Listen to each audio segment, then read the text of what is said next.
পড়লে কি কি লাভ হয় জানালে উপকৃত হব। ভাইরা আমার, সাইয়্যিদুল ইস্তেগফার মানে হলো সকল ইস্তেগফারের মধ্যে শ্রেষ্ঠ ইস্তেগফার। সাইয়্যিদুল ইস্তেগফার মানে হলো আল্লাহর কাছে মাপ চাওয়ার শ্রেষ্ঠ এবং সবচেয়ে উত্তম দোয়া। বলে দিব কোনটা? আল্লাহুম্মা আনতা রব্বি, হে আল্লাহ আপনি আমার রব, লা ইলাহা ইল্লা আন্ত, আপনি ছাড়া সত্যিকার কোনো মাবুদ নাই। আল্লাহুম্মা আনতা রব্বি লা ইলাহা ইল্লা আন্ত খালাকতানি, আপনি আমাকে সৃষ্টি করেছেন।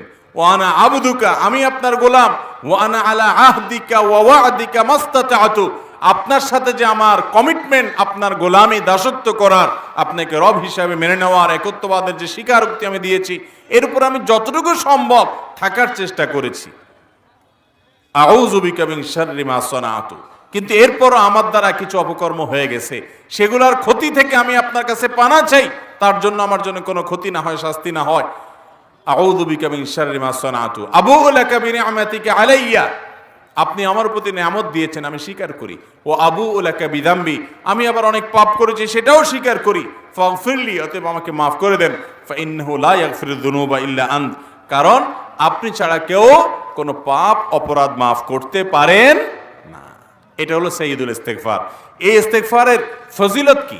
এর ফজিলত হলো, নবী করিম সাল্লাল্লাহু আলাইহি সাল্লাম বলেছেন, যদি কেউ সকাল বেলায় এই সাইয়্যিদুল ইস্তেগফার, সবচেয়ে ক্ষমা চাওয়ার সবচেয়ে শ্রেষ্ঠ দোয়াটা পাঠ করে সকালে, এবং ইয়াকিনের সাথে পাঠ করে, বিশ্বাসের সাথে পাঠ করে, তাহলে সারা দিনের মধ্যে যদি কখনো তার মৃত্যু হয়, তাহলে সেই ব্যক্তি আহলুল জান্নাহ বা জান্নাতবাসীদের অন্তর্ভুক্ত হবে।